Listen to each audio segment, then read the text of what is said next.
കർത്താവിനെ ഓർത്തു.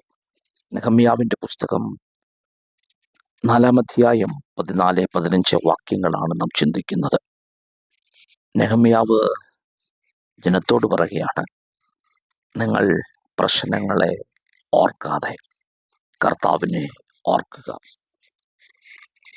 പ്രിയപ്പെട്ടവരെ, നിങ്ങളുടെ ജീവിതത്തിലെ ആ രോഗത്തെ ഓർക്കാതെ കർത്താവിനെ ഓർക്കുക. ആ കടഭാരത്തെ ഓർക്കാതെ കർത്താവിനെ ഓർക്കുക. അങ്ങനെ കർത്താവിനെ ഓർക്കുമ്പോൾ 15-ാം വാക്യത്തിൽ ദൈവം ശത്രുവിൻ്റെ ആലോചനയെ നിഷ്ഫലമാക്കി. ശത്രുവിൻ്റെ ആലോചനയെ ദൈവം നിഷ്ഫലമാക്കി. കർത്താവിനെ ഓർക്ക്. പ്രശ്നങ്ങളെ ഓർക്കാതെ കർത്താവിനെ ഓർത്താൽ ശത്രുവിൻ്റെ പ്ലാനുകളെ ദൈവം തകർക്കും. ദൈവമേ, ദൈവത്തിൻ്റെ കരം അനുകൂലമായിരിക്കുന്നതിനായി സ്തോത്രം. യേശുവിൻ നാമത്തിൽ തന്നെ.